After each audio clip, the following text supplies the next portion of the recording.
You are listening to the Scars and Guitars podcast. My name's Andrew Mackay-Smith, and this is a conversation with the members of a band from Sydney called Lillye. You're about to hear from Virginia and Matt, vocalist and guitarist respectively. The reason for the conversation is to promote Lillye's brand new album for 2018 called Evolve. Let's have a listen to what they have to say. Here we go. What's been happening for you guys? Because I'm bloody impressed with the ambition behind the music that you guys are releasing. What's the most recent thing that's happened for you guys? Well, the most recent thing is we just released our third single. Yeah. From the album, which is Chained. Chained, yep. Yeah, and we've got a couple of gigs coming up. We've got one in Wollongong in the beginning of August, on the 4th of August. And then we're joining Psycho Circus. Yeah, with Dark Cell. Dark Cell, yep. Yep, I know David Dean, their manager, quite well, actually, or at least their agent quite well. Yeah, he's talking them up quite a bit. So are you going to be playing the dates that are up here? Or the date that's up here? In Sydney, yeah. Yeah, the 18th, I think. Okay, so you're not playing is there a Brisbane? There should be a Brisbane date. There's Brisbane and Melbourne, yes, but Melbourne. We're just on the Sydney one. Okay, rightio. Yeah, cool. And look, Chris seems like a fantastic individual as well, Chris Poland. So how did you guys hook up? It was just one of those, stroke of luck moments. We actually had the album ready to go, more than a year ago, and we were going to do it completely ourselves, like we did with our EP. And we thought we'd just hold off on it for a second and started shopping the album round. So we had a couple of people keen. And after a few Skype meetings with them all, we decided that Chris really knew what he was talking about. Every question we fired at him, he answered. He's ahead of the pack, really, I think. Yeah. Yeah, I agree. Digital side. It's it's got it all covered. Yeah, yes. He's very easy to talk to, actually. I've got to say, speak to. It's rare for me to talk to an Australian band, I must say, particularly an Australian metal band. I've done close to 300 interviews at this point, and I think I've only spoken to about 20 or 30 Aussie bands. And he was very keen, I think. No, he didn't express this directly, okay, but just judging from the fact that there's more than one Australian band that I'm going to be interviewing over the next week that's under his tutelage, if you like, or through the distribution that he's got or through his label. So he's really connected to the Australian music scene. Has he got a bit of an eye on us, has he? And is he trying to foster some talent here, do you think? I reckon he must do. Like, that was the first thing I looked at and sort of, Eclipse Records has come across our kind of our view. I'm like, let's check out who else they got. And I'm like, oh yeah, I know them. Yeah, we played with them. Yeah. Yeah, I noticed that. Yeah, I noticed that. And he had a fascinating conversation with Rodney Holder, who's up here as I think he's a TAFE teacher or lecturer, but he's also got a podcast series about the music industry. It's pretty good. And when I got introduced to Chris, I thought I'll go and see who he is. I actually thought he was the Megadeth guitarist from back in the 80s. Yeah. I actually said, congratulations on your work and you're still a career, or words to the effect, and about 3 threads later in the email he said, oh, by the way, I'm not that Chris Poland, I'm another one, sorry to disappoint. And I said, oh, no, my bad. How the hell did you play that? Like, no, it wasn't me. I'm a guitarist too, so it was a little bit like that because I'm fascinated by all things jazz and a little bit of metal. And Chris Poland, the Megadeth guy, is a very good jazz guitarist as well. So I was about to ask him a raft of questions about his approach to playing metal as a jazz guy. I'm glad I didn't. Not that there would have been any drama, I'm sure, but no, it would have been interesting to hear his answer. I don't know if this Chris is too into the jazz world, but That's it. The thing that I'm really impressed with about you guys is the ambition, as I think I said at the beginning of the conversation.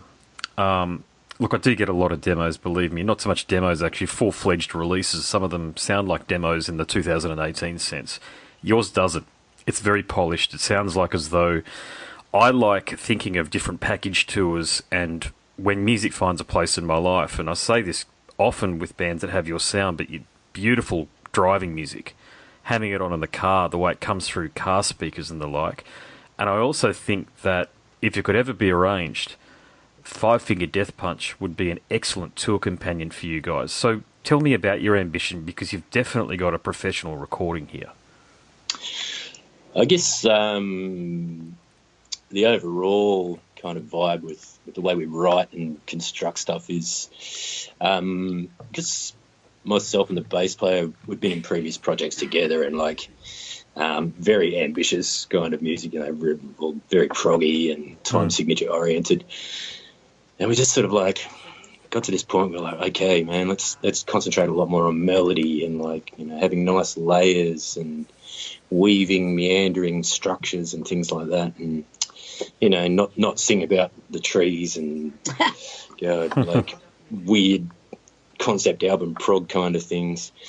And then obviously we've got a vocalist like Virginia, and it makes it a lot easier to sort of construct around that, because she's got such a wide range and a lot of personality in the way she sings, which really makes for sure. Yeah. Aw, thank you. Yeah, and look, Virginia, it's a really important point, because if you don't have a front person that is relatable, and a lot of bands don't, let's face it, but you are very relatable in that I'm a musician and performer myself. I play covers music though, so a bit of a different thing than what you guys are doing, but I principally work with female front women these days. Obviously, female singers that are out the front of the band, I should say. And it's almost like being an onstage leader for the entertainment in the evening. And of course, I haven't seen you guys live, but it strikes me from watching your YouTube clips, because there's a lot of them online, a lot of them available, of you performing live, but you bring a lot of leadership to a performance. So is that a strategy that you do, or are you just being yourself up there and it's just one of those very good unintended consequences? I'll take option B. I agree. Yeah, look, I'm just myself. I've done such a wide array of, of different jobs and performances within my life, and I've done the musical theatre thing where I'm, acting a role and stuff like that. And putting this band together, that was one of the main things. I mean, the funny thing is, before Lillye was conceived, I went around to different producers and had a chat to them and sort of said, okay, what do you hear? Where do you think I'm sitting? And one guy turned around and said, oh, well, we saw you as like a female Coldplay. And I'm like, yeah, okay, no, that's not going to work. And then some other guy said, oh, well, we see you because of your musical theatre experience that you're like a rock Lady Gaga. And I'm like, well, no, that'd be pretending as well. So, look, at the end of the day, I'm just myself, and I'm so blessed that I found 4 scallywags, or 3 scallywags, that, definitely one. Yeah, definitely one sitting next to me. But yeah, I'm just so glad I found the guys that I feel most comfortable with, and it's just being honest and just going for it. Sometimes I have no idea what actually goes on stage. I get off, and it's really funny too. Like as you can hear, the way I speak, and when I sing, it's very forceful and very strong. And then I'll get off stage and people go, oh, that was great, and I'm like, oh, thank you. Yeah, no, that's cool. Yeah, I mean, look, I certainly don't like to label somebody's performance, but you reminded me of a cross between Joan Jett and Pink. So I hope that resonates, and I say that in a really good way. The Lady Gaga thing is not too bad either, but I don't think it's quite there. But definitely, you've got that full-on rock and roll vibe, but you've also, so that's the Joan Jett part of it. But then Pink, I think, is a wonderful performer. Doesn't get nearly enough credit for the way that she performed, and I'm not that big a fan of her music, even though I've played a ton of her music. But I think you've got a bit of that going on, and that's probably the reference that I got first. I mean, I've only been listening to your album for about a week or so, and maybe in a month's time or so, I'll get another reference. But that's the one that comes through, initially, anyway. No, thank you. They're both amazing front women. And Pink is a performer. Incredible. Yeah, and her attitude too. Her attitude towards life is spot on. She's no bullshit. She's all open, and I think that's what resonates with people the most. If you're pretending, people will pick that up straight away. So be honest and be true to yourself, and then that'll pour across to the audience, hopefully. Yeah, and we do have fun on stage as well, so it's like that gets the crowd into it a bit. Yeah, they see us enjoying ourselves. Exactly, so, jump around and get them into it. And, that's very, very nice of you to say. Thank you. No, cool. Yeah, look, it's the performance side of things is it's very hard to have a strategy for the performance side of things, isn't it? It's one of those things where you've really just, because the audience will change all the time, particularly when you're playing, one city like Sydney or what have you. You've got to, if you like, just go with the flow, but it's a really hard thing to do. So is it a case of when you guys get up there, it's just, guys, we've all got our own individual stage moves, or is there a bit of choreography going on when you're up there? Not a lot of choreography. No, there's no choreography at all.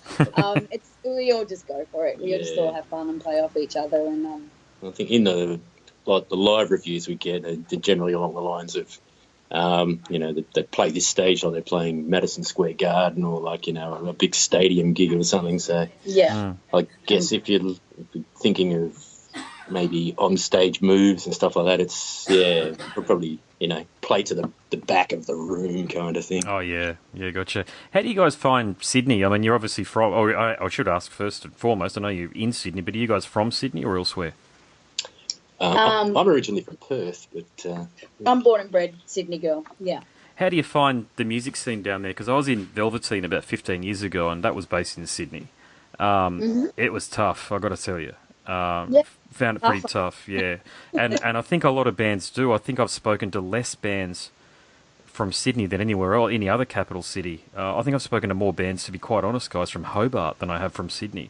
Oh, wow. Yeah, okay. And look, it could just be me, of course, but I have this conversation every time I talk to somebody in Sydney because I'm curious, because it is traditionally, I'm talking about through the 60s, 70s and 80s, Australia's preeminent bands, AC/DC, all came from In Excess, I know, were from Perth originally, but sort of made their mark in Sydney as they were coming through.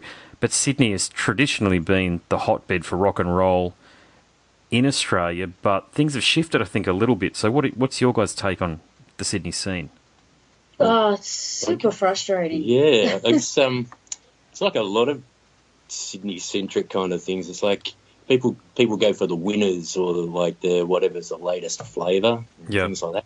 I don't know. You've got to have a point of difference when you play, and I guess I don't know if that spurs on our live performance or whatever, but we're just trying to generate more excitement, I guess. Yeah, it's also difficult, with the whole lockout law thing. Oh, yeah, God, yeah. Implemented a couple of years back. So you had a lot of venues closing. People don't like to go out when if it's cold. It's different in Melbourne. They don't care if it's, they're used to the cold weather. Yeah, and we play down tonight, going out. Yeah. Absolutely. We play down in Melbourne in winter and it's great. And then you play here in winter in Sydney and, say to people, are you coming? They're like, oh, no, it's too cold. And you're like, what? Where does it even come from? So, yeah, with the mentality here, I'm finding it very frustrating. There's a lot of bands, just in Australia in general, actually. There's the community spirit is kind of gone by the wayside. If you're playing with a bunch of different bands, a lot of the time, if they're supporting, they'll just go home, instead of hanging around for each other's Yes, yeah. And, having that general music community spirit is kind of gone. And that is filtered right through to the booking agents, to managers, to a whole array of different the people that are important that help this business survive here. They're sort of cutting back their risks as well. So a lot of people are heading overseas. There's so many bands, great Aussie bands that are packing up and heading over. Which is one of the reasons why we signed with this American label, because nobody here would give us a go. So yeah, it's odd, isn't it? Yeah, I mean, it's good for you guys because you found somebody who's clearly passionate and knows their shit, really. And I mean, Chris certainly does, and it's interesting that you're a very capable outfit. You're writing wonderful music. You've certainly got the package there, but to hear that not just audiences but people in the business in Sydney haven't been as supportive as they could be. You could use a word like it's disappointed, but it's just weird. It's strange. Yeah, it is. And I guess it's just the risk factor, and financial factors that people throwing in to a project or to a band is not so as willing as it was obviously in the 80s. 80s was a completely different story. Decade of decadence. Yeah, things were paid with other sources other than money. Yeah, I understand what you're saying. Yeah. Yeah. Bring that back. Yeah, it'd be look. Geez, God, at 40 years of age as I am these days, I find I can barely drink lest I get a 3-day hangover and I can't function then and do work and get the look after the kids and drive them around and all the rest of it without needing bloody 6 doses of Panadol in the day or thereabouts. But yeah, no, it's a funny old town, Sydney, isn't it? I mean, it's really a town about money and real estate prices and getting a job at Deutsche Bank in the city if you're that way inclined. But Exactly. art is so important, and I have a saying, so indulge me for a moment. But whilst it might be the thieves, the scoundrels, and the liars that inherit the world, i.e., corporate bankers, I'm looking at you. It is the musicians, the poets, and the artists that actually make it turn around. Oh, that's right. The Yeah. shaping of the culture. I say it to everyone. You can have your $1 million house and your 4 BMWs and that, but how are you going to enjoy yourself? You just sit there and look at your car and go, woohoo! Yeah. I made it. Yeah, exactly. Like, where's the excitement in your life? Yeah, put our CD in and play it. Exactly. See how you feel. Yeah, exactly. Yeah, yeah. It's interesting. Talking to some mates, actually. There's you guys have probably heard of this, but there's something I think it might have got up in Iceland, but I don't want to confirm that during our discussion because obviously this will go to where. But I think Iceland had something called a universal basic income, and the intention behind that was to give people an opportunity to pursue what they really wanted to pursue in their life. So the theory would ultimately be beyond that you get a lot of poets, artists and musicians and the like. And I don't think that happened with it. I think, of course, you got a lot of stoners and people sitting around not doing too much. And ultimately it was viewed as something that was actually anti-productive because it took away the incentive to go and earn money and to do things that were commercially viable in a capitalist economy and the like. But, music is everywhere, isn't it? I mean, there's nowhere where you can go from the dentist to a lift, being in an elevator or a lift to a shopping centre or what have you. The point is music is everywhere, so therefore it's economically viable. It's just people have got to be aware that it's something that you can pursue. So I don't know, in the last 20 years or so, you guys I won't suggest you guys are the same vintage as me, but you might be near me. I've certainly seen that shift where being a musician, if you say that as a 17-year-old young lad or lass that you want to do that, your parents are probably going to laugh at you. Yeah.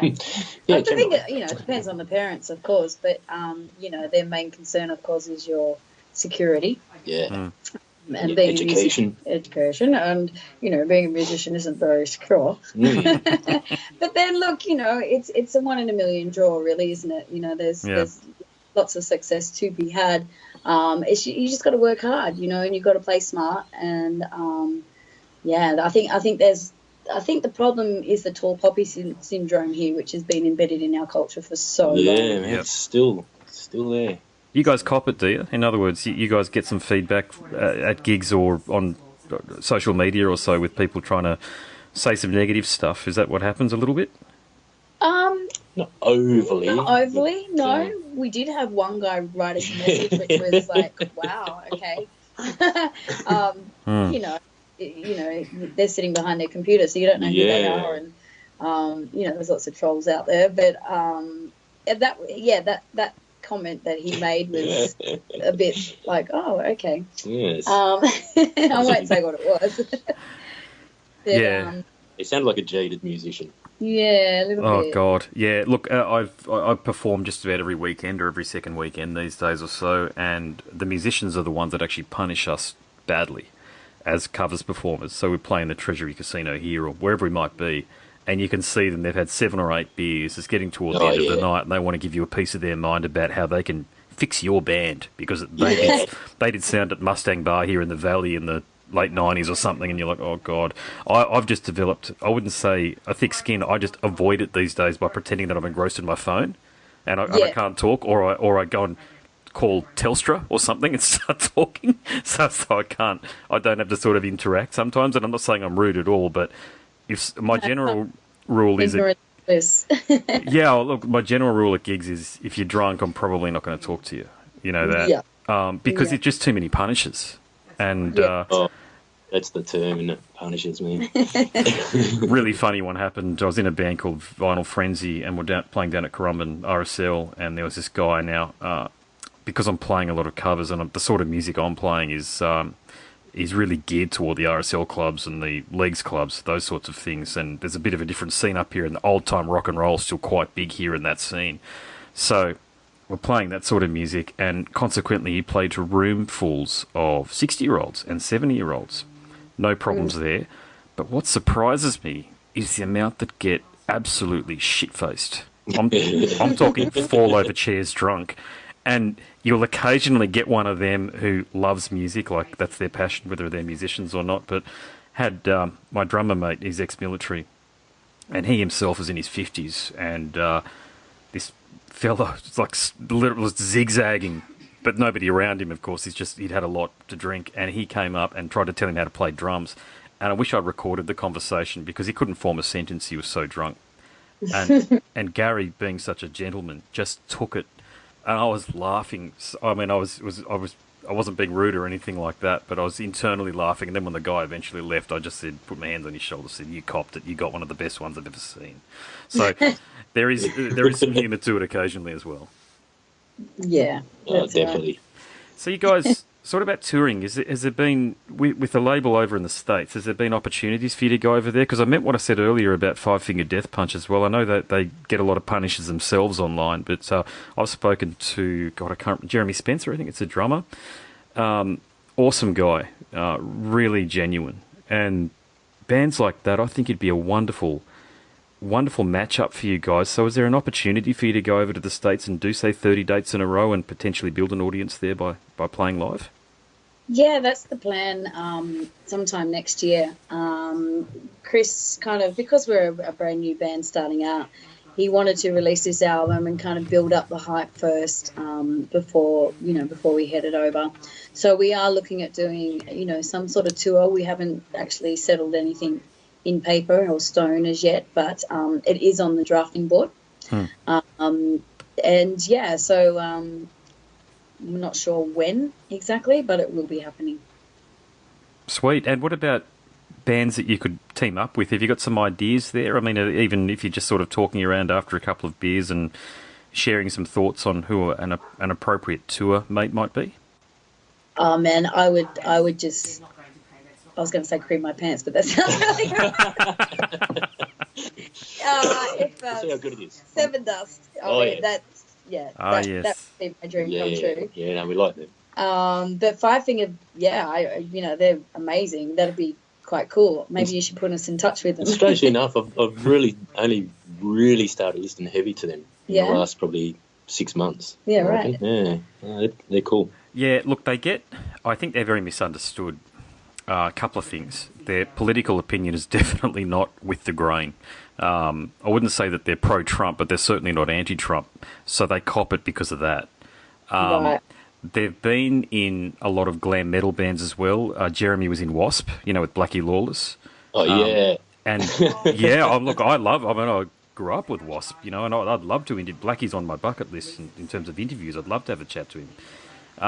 And also their guitarist was a session guitarist that worked, I think, with Hilary Duff or Mandy Moore, one of the two. Now, I think all that these guys are pros, right? And and also the music they produce is unkindly referred to as brocore or what have you. And they kind of look like as though they're about to go dirt biking when they're on stage with their stage get-ups too. So I think they're sort of labelled chauvinist or what have you, but they're not like that at all. And believe me, I'm not that massive a fan of the music. I get into, as I think I mentioned already, jazz and a bit of old school metal. But they're in the commercial sense, man, they're shifting units, they're kicking goals, and they're doing things. And I think I've still got Jeremy's details somewhere here. Virginia. So, I'll definitely email him, and you never know what happens. If you don't ask, you bloody don't know. That's right. Oh, true. We'd be really appreciative of that. Absolutely. Thank you. Yeah, it'd be awesome. Yeah. All right. Well, we've covered a bit of ground. We've talked about a lot of things except for the band themselves. So you've got... Look, I tend to do that because I like to give people the fourth dimension, as I call it, about them. So try to lift the veil and get to know you guys as people. But yes. Tell me about who's in the band. So obviously you guys, Matt, you're the guitarist, and Virginia, you're the singer, but you've got a bass player and a drummer, or have you got another member in there as well on keyboards, for example? No, so we've got a bass player, Christian, and Bennett is on drums. Originally, we had another guitarist as well when we first started out, and our EP was released with two guitarists. And then he went off to do something a little bit heavier. He was trying to juggle two bands at once, and he had to make a decision. So, yeah, he decided to go elsewhere. And then we actually auditioned a few guitarists, and nothing was kind of sitting, nothing was gelling. So we kind of looked at each other and said, well, we've formed this little pact within ourselves, and, it'd be crazy not to, well, the thing is, if you get someone new in, then you've got to, start again kind of feeling. So we just decided to keep it with the four of us. So we have a lot of second guitars on a backing track. Yep. That we play with, and as far as when the album is recorded, like for example, on Fire, I can't remember what track it is on the album, but I'm going to say 6. You're going to say 6? Yeah. Okay. On Fire, I play a little bit of keys myself, so I put a little bit of keys in that one. But live, all that stuff is on a backing. Okay, cool. When are you guys coming up here? How far away can we look forward to a performance? We are coming up in November, I November think it is. We're heading down to Melbourne to play Amped Festival, which we're pretty excited about. And then I think directly after that, we're coming up to Brisbane to play Wallapalooza Festival. Actually, I just got the heads up about that today, I think it was, or maybe it was another one. But yeah, I certainly heard of the festival. So is that at the Juby? Is it the Jubilee Hotel, I assume? I'm not too sure. They just had a venue change. So yeah. Oh, right. Okay. Might not be the Juby. There's the one on the Sunshine Coast, so that's happening in September, which we can't do. So we won't be doing that one. But, yeah, I think Brisbane, I think it's November 23rd, maybe? Yeah. Not too sure. It rings a bell. Yeah. Okay. All right. But, yeah, the dates had changed. It was going to be early November, but then the venues, they had a bit of an issue with securing the venues that they wanted. So they've just changed it, like, literally a couple of days ago. Okay. All right. Now, social media, obviously you've got a Facebook page, but for people listening, how can they reach out to you and have a chat to you if that's what they want to do, or just get into your music in general? Yeah, so you can come to Spotify and check out our music there, and, add us on a playlist if you like. That'd be awesome. There's also Twitter and Instagram and Facebook. So all those are Lillye Band.